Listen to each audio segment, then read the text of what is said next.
Kalian butuh banget nih untuk rakit PC budget terbatas tapi pengen generasi yang cukup baru. Nah, aku sepertinya punya solusinya. PC ini sudah menggunakan RAM DDR5, SSD PCIe Gen 5, nggak nyampe 20 juta. Kok bisa?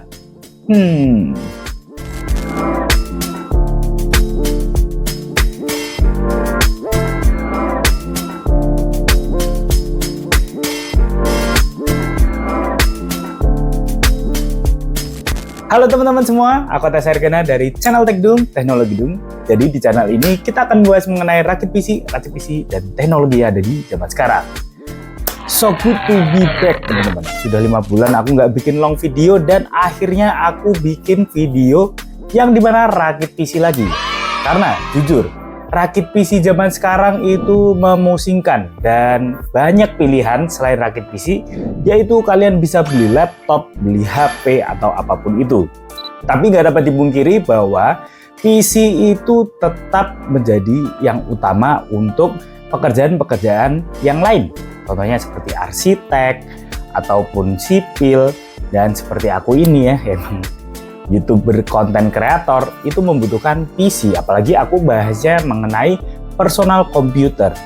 Nah, maka dari itu dengan ada kenaikan di memori karena AI seperti RAM dan juga SSD, semuanya juga pun naik, ikut dari prosesor juga naik cuy. Nah, itu sudah merupakan new normal ya teman-teman, yang dimana harganya memang segitu. Jangan expect turun banyak ya, kecuali bakal pop untuk AI-nya, untuk trennya. Ya, untuk saat ini menjadi new normal.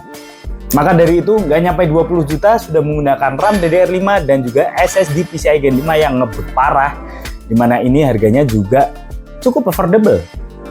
Langsung aja, ini dia spesifikasinya. Yang pertama untuk prosesor, ini aku pilih yang cakep cuy, dan juga ini sudah menunjang untuk kegiatan-kegiatan kalian seperti gaming dan juga editing, yaitu menggunakan AMD Ryzen 5 8600G, dimana ada G di akhir, berarti ini memiliki integrated graphics. Ya, kita tidak menggunakan GPU dedicated, kita menggunakan integrated graphics untuk sementara ini. Pastinya Ryzen 8000 series ini wajib DDR5, sudah memiliki integrated graphics yang performanya cakep juga. Selain itu, untuk rendering ini juga mantep cuy. Menurutku prosesor ini sangat affordable dengan sudah adanya integrated graphics yang cukup kenceng nih untuk gaming dan juga editing. Jadi untuk kebutuhan personal komputer kalian mungkin ini sangat cocok. Bikin PC ini jadi lebih mungil kan? Nah, harganya sendiri Ryzen 5 8600G itu kisaran 3 jutaan kecil. Let's go, ini cakep sih biayanya. Untuk motherboardnya aku percayakan pada Asus B650ME Wi-Fi. Untuk motherboard ini harganya murah serta sudah menggunakan Wi-Fi dan Bluetooth yang sudah integrated di dalam motherboardnya. Tentunya motherboard ini sudah sangat cukup untuk Ryzen 5 8600G dan kedepannya bisa upgradable nih hingga Ryzen 9000 series. Bahkan aku pede menggunakan Ryzen 7 9000 series karena ini sudah menggunakan heatsink yang tebal. Maka dari itu ini bisa membuat prosesornya bekerja dengan stabil di performa tertingginya. Ya menurutku ini sangat worth it banget ya, harganya juga murah di harga segini cuy. Cakep banget. Pendinginan untuk prosesornya aku menggunakan yang murah-murah aja tapi cakep performanya, yaitu dari PC Cooler K4. Ini kesukaanku karena ini simple, minimalis, berwarna hitam, performanya juga cakep. Apalagi untuk Ryzen 5 8600G ini ya performanya mantep tapi panasnya lumayan, jadi membutuhkan cooling yang cukup oke. Tapi ini harganya murah aja di 300.000 kecil. Cakep. Nah, ini dia permemorian duniawi. Karena ini lagi harganya naik-naiknya dari RAM dan juga SSD, pastinya kita juga pusing dong nyarinya gimana. Ternyata aku menemukan merek yang sangat oke untuk kalian bisa pilih dengan performa yang mantap juga, harganya pun menurutku masih masuk akal, yaitu dari MagQuest Digital.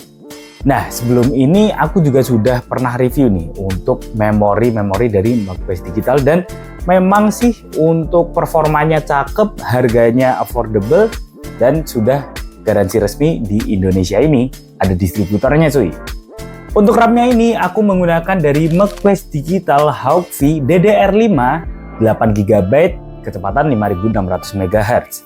Nah, kalau di marketplace dan ini barangnya ready ya di harga 1.800.000-an, dan kalian bisa menggunakan voucher-voucher yang menarik. Jadinya ini aku dapat 1.500.000-an. Ini sangat worth it ya menurutku, dan kalau dikali 2 ya berarti di 3 jutaan kecil. Dapat 16 GB ya, karena new normal menurutku worth it ya dibandingkan dengan merek-merek lainnya di harganya. Tapi memang ini RAM itu tidak menggunakan heatsink, which is gak masalah ya. Nah, kalian juga bisa milih nih untuk DDR5 8GB satu keping atau 16GB satu keping. Jadi MagQuest Digital sudah memberi pilihannya. Untuk kecepatannya sendiri cukup kencang di 5600 MHz yang menurutku cukup banget nih untuk Ryzen 5 8600G kita. Karena aku ingin untuk jangka panjang, maka dari itu aku nggak nanggung-nanggung untuk SSD-nya ini. Biar mentok rata kanan dan juga speednya itu ngebut banget. Nah, MagQuest Digital punya nih SSD PCIe Gen 5 dari Raptor Z 1TB. Ini gokil banget, harganya pun juga lumayan gokil. Tapi di lain sisi, untuk speednya ini kenceng naudzubillah. Jadi ini aku udah tes untuk di PCIe Gen 5 ya, menggunakan platform X670, dan hasilnya sesuai klaim, rate-nya di 10 ribuan megabit per second, dan rate-nya nggak kalah kenceng di 8 ribuan. Ini sih gokil banget ya.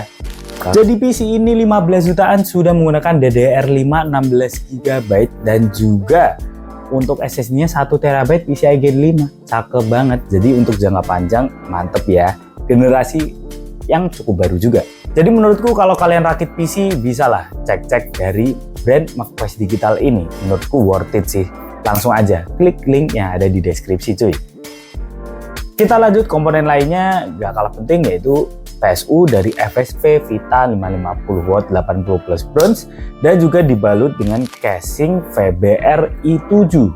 Dimana untuk casing ini cukup imut dan juga bisa dibawa kemana-mana karena ada handle-nya. Cakep sih. Untuk airflow-nya juga cakep. Di depan bisa kasih satu fan, di atas satu fan, di belakang satu fan untuk exhaust. Jadi menurutku sangat tercover. Nah, itu dia untuk keseluruhan speknya. Gimana ini menurut kalian? Apakah worth it? Tapi menurutku ini sudah menjadi new normal lah ya. Kalian harus ya accept with that.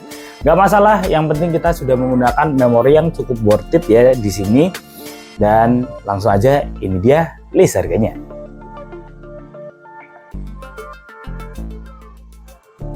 Nah, itu dia 15 jutaan sudah dapat PC yang secakep ini, DDR5 SSD PCIe Gen 5. Ya walaupun ke cap di PCIe Gen 4, tapi performanya bisa mentok cuy. Mentok di PCIe Gen 4 yang tertinggi. Menurutku ini bisa jadi stabil banget ya untuk SSD-nya juga. Lantas bagaimana untuk performanya? Langsung aja, ini dia benchmarknya. Cinebench R23 mendapatkan skor di 12.286 Cinebench point dengan suhu maksimum ada di 79 derajat Celcius, average berada di 76 derajat Celcius. Ya termasuknya anget aja lah ya, tapi performanya cakep banget. Valorant 2K low kompetitif, kita masih mendapatkan 160-an FPS dengan stabil, cakep. GTA 5 1080p dengan setting normal tapi teksturnya aku bikin high. Kita mendapatkan average di 60 fps, cakep nih.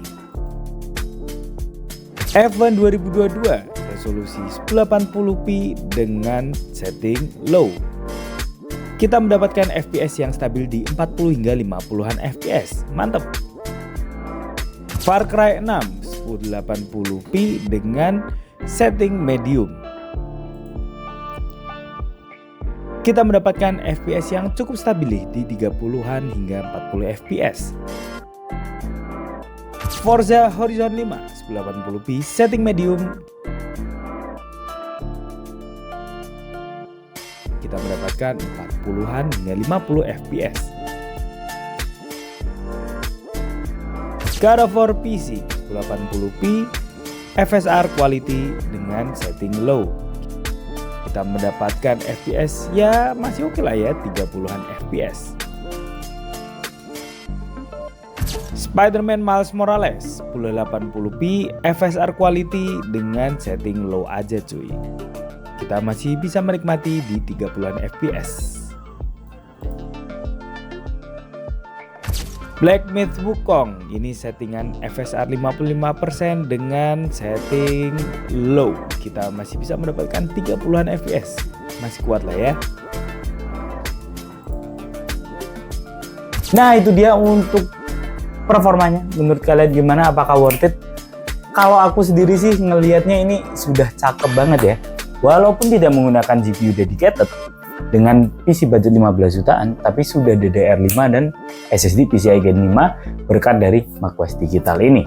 Kalau kalian minat produk dari macOS Digital, langsung aja klik link yang ada di deskripsi cuy. Dan untuk performanya ternyata masih enak banget ya untuk gaming, dan untuk renderingnya di Cinebench juga ternyata kenceng juga cuy. Jadi kalau kalian mau upgrade, langsung aja tambahin GPU juga mantep sih menurutku. Gimana nih menurut kalian? Apakah kalian ada ide-ide yang menarik untuk mengakali regulasi, bukan regulasi ya, mengakali harga yang mahal ini? Langsung aja drop di kolom komentar di bawah. Aku penasaran kalau ide kalian kayak gimana. Kalian jangan lupa untuk like, comment, and subscribe Techdoom channel, dan jangan lupa untuk follow IG TikTok @Techdoom. Jangan lupa follow ya teman-teman. Kita coba di lain kesempatan. Sekian dan goodbye. Cuy, mahal sekali coy.